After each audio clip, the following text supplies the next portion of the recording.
Christ's candle has been lit in our midst. We have gathered as God's people, and we gather to worship and give thanks for all the goodness we have received. So as we enter into this time of worship, we're going to just hear a brief number of announcements, awareness of how we engage in the world around us and the opportunities to be part of a gathering together. So Marion is going to speak. I think the sun is out and people seem pretty joyful here today. Yes, thank you, Michael. If you can't hear me at the back, I'll be out at the round table after the service at the coffee time, so you're welcome to come and I'll catch up on anything you might have missed. So, as you know, we need to complete a community of faith profile for this congregation. Its purpose is to help us as a congregation to understand who we are now in 2024. There is a group of 5 people working on this profile. Gary Beijing is our chairperson, Sandra Timmis and Jean Whiteman, who are doing research and writing, Jim Moore is compiling our financial report, and myself who's doing the communications. The Pacific Mountain region of the United Church asks us for 3 things. One is demographics, of which we started last week. If you have missed last week, I would really like it if you would get a sticky from the yellow table and put it on our poster in your age category. It's anonymous, so you just can slip it up there and no one will catch which line you're putting your age on if you're shy about that. And also there's a paper on that table which asks you to put your name and how many years you have been participating at TUC. So that would be very helpful to get that together.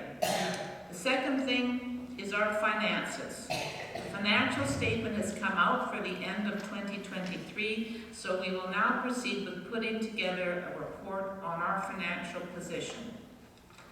The third, of which you will have noticed that you all got handed those little forms this morning, and if you've missed getting a form, they're on the table right at the front door. If you could pick one up to fill out, we really need your input. This is something called telling our faith story. That is why we have asked you to fill the form out. There's a basket on the yellow table. You can put that in there when it's completed. Or better still, you can bring it to the roundtable discussion and we'll help you sort what you feel and maybe get it on the papers. So we really need to make this, because that's part of the report we have to write. Who are we as a congregation? We really need you to answer this question. What is it that draws you to and keeps you coming to Tsawwassen United Church? When all of this is completed, we will share the information with you, and it will clarify a path that will turn us to the question, what comes next for TUC?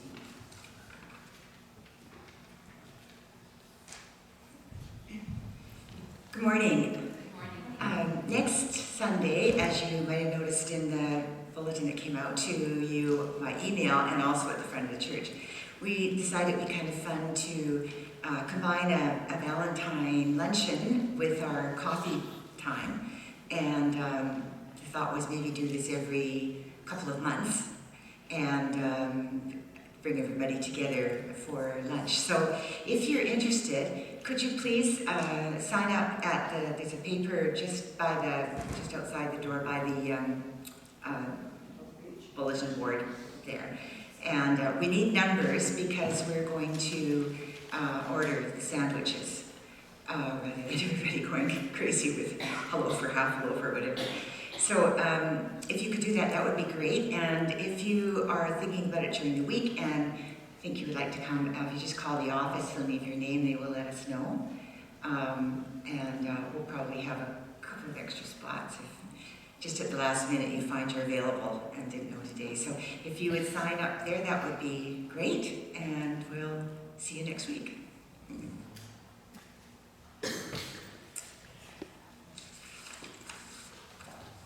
On the Friday communication that went out, there are a few other things that are there for you to be attentive to as well. If you are not getting our Friday communication, it perhaps is because we have either an old email or no email for you, so it's not getting sent. If you would like to receive it and are not, please let us know so that we can make sure you're on the email list. Another thing that is starting,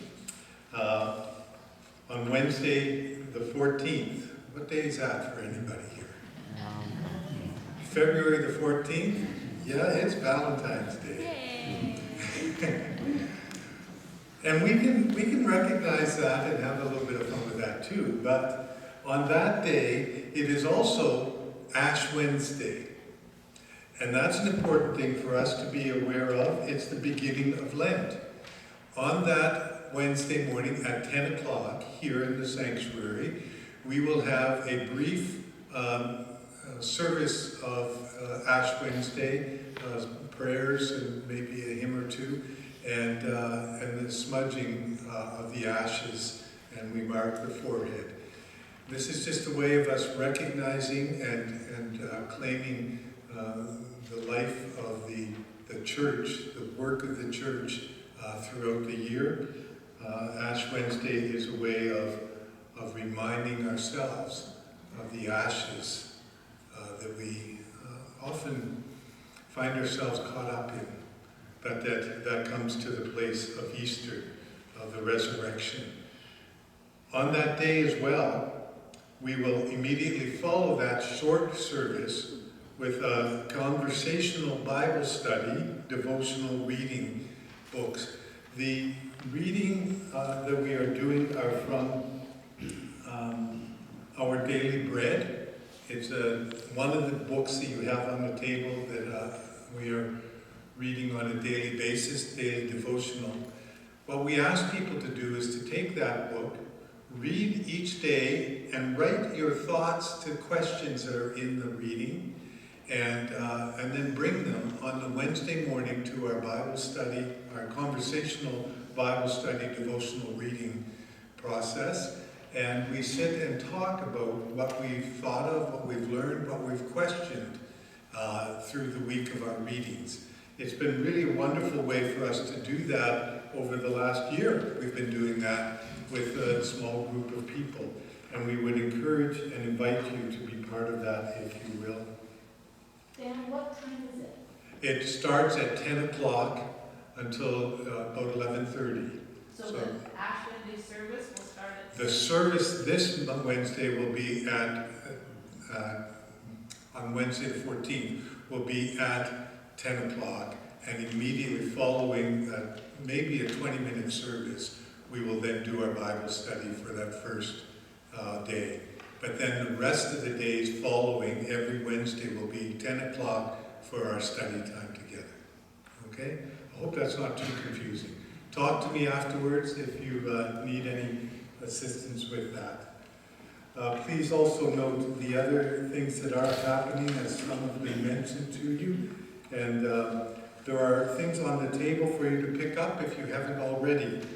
Your donation envelopes, most of them are gone, but there's a few that are left waiting for you to check out and make sure you get your envelope. The other things are the tax receipts for your donations from the previous year are complete and ready, sitting in a box. Please look through and find yours so that you can take it and have it ready for your needed purposes around tax time.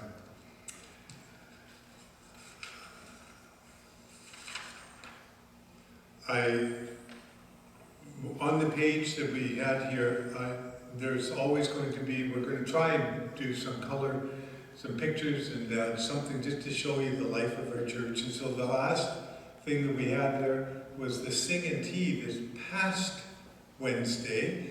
And there was a wonderful response. We had about 36, 37 people come out to that and enjoy just singing music together and having a little bit of tea and some sweets. So we'll continue to do that at least once a month. Maybe we'll have to increase it if you really like doing it. Right now, keep it a once a month. But it's wonderful, and we thank Ron for giving leadership in that as well, and for all those that put together, set up the space and bring the goodies for you to enjoy. So let us recognize all of these wonderful things that are unfolding for us. The last one, just for awareness ahead of time, the annual general meeting is going to be on March, I see it here and I'm wondering if we even got the date wrong again. It is the 17th, here it's the 16th. I'm sorry about that. It's a Sunday, immediately following the worship service for about a half an hour, we hope. Maybe a little bit longer, but it won't take all afternoon. And it is our annual general meeting. It happens on March the 17th, Sunday. It happens to be St. Patrick's Day, but you can go and celebrate St. Patrick after we do our annual general meeting. Enough for us to know of the calendar. Now let's attend to the hearing of God's word. Let's join together in our call to worship. God said, "Let us make humankind in our image, according to our likeness." The earth is the Lord's, and all that is in it, the world and those who live in it. For God has founded it on the seas and established it on the rivers. Let everything that has breath praise the Lord. There is no distinction between Jew and Greek. The same God is Lord of all, and richly blesses all who call on him. Let us lift our voices in praise in the hymn number 173 in the hymn book. The words will be on the screen. Thine is the glory.